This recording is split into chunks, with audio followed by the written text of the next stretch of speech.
question, I guess, right, in terms of like how do we move forward in the times of uncertainty and the possibilities that are opened up.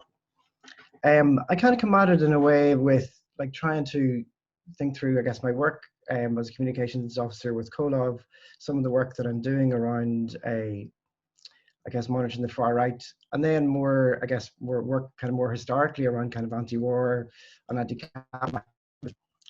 And so I'm not really looking at this stuff through the lens of kind of issues. And I guess what I landed on, I guess, is the idea of like the usefulness in having coordinates in terms of moving forward. Like, so how do we think about how we move forward from where we are? And two kind of coordinates, I guess, that I kind of come down on, I guess, is coordinates of radical doubt and militant hope. And I guess they're kind of just conceptual tools to help think through, I guess, the bit of like some of that conversation from where we're at, how do we get to where we are already, and then where do we go to, And I think it's useful to say that like these kind of concepts of radical doubt and militant hope, they can speak to us at the levels of the individual, they speak to us at the levels of our kind of campaigns, particular struggles, and also speak to us about the type of society based in social justice and equality that we want to have. And I guess in unpacking radical doubt, I kind of come at that as a way of like, how do we position and come to a sense of where we're at already now? And I think that was a large portion of the conversation this morning, kind of looking at the historical trajectories, the kind of current power dynamics that sustain inequality and injustice. Another bit of radical doubt, I guess, is like questioning the official narratives and underlying assumptions that underpin kind of systemic injustice and inequality. And much of that knowing is already out there, but a lot of the time perhaps it's not articulated very clearly, or there's tensions around actually how are we able to articulate the structures of politics and the structures of economics, the human decision-making structures and infrastructures that are there. And so radical doubt, I guess, is a way of positioning ourselves that says, well, actually, it's important to challenge official narratives and challenge meaning making. And at the core, all struggles for social justice contain elements of like change and common sense.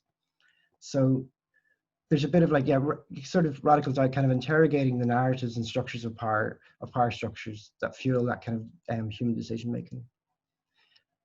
And another bit of radical doubt, I guess, is like, can situate within ourselves and situate within our organizations.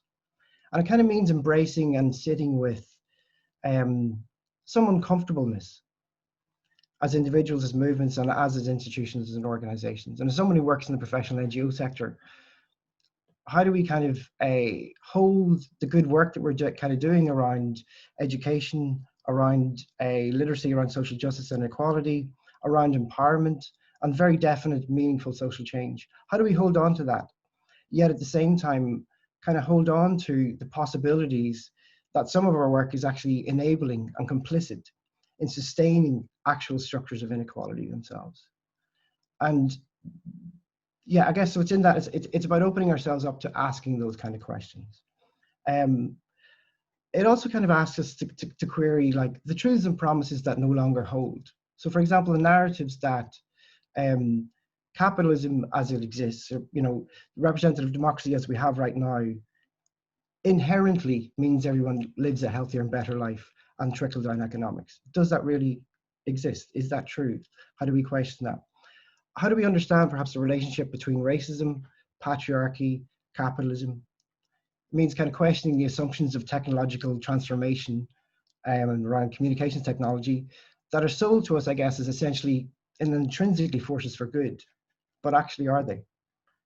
And it also kind of means bringing a kind of critical lens to, or allows us a space to bring critical lens to older theories of change, and what can we learn from previous struggles, but also what might we need to change in coming at that, And that's a kind of situational kind of, it allows us to kind of situate ourselves in the midst of the problems, in the midst of like structural global inequalities. And then I guess the second coordinate is militant hope. And it's like, how do we, this is the coordinate I think about that might help us kind of look forward.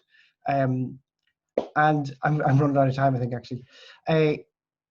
militant hope, I guess, really is about, it's not really about a kind of directionalist positivity. It's about being able to speak and make demands around the types of changes that we want to have. Kind of militant hope kind of speaks to the unknown and unrealized potentials that are there and social possibilities. And that can speak at the level, again, of the individual, of movements, and societal level. And generally, and I think like people have kind of touched on this before, like hope is hard. Hope, like in the spaces that we're in right now, is hard individually, it can be hard institutionally, it can be hard organizationally. But I think kind of adopting a militant hope, it also situates and describes hope as a responsibility. And it's something that we should seek to reproduce continually within our movements and within ourselves.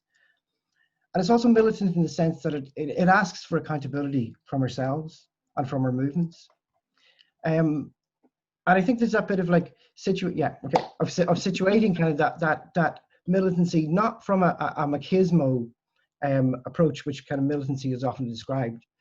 I think I like to describe it kind of as militant because it's actually very hard to get up day in, day out, and do the work that we do.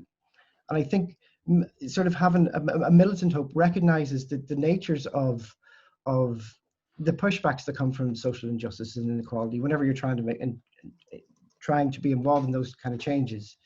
But also it's like it speaks to a kind of consistency of authenticity in the face of injustice and inequality.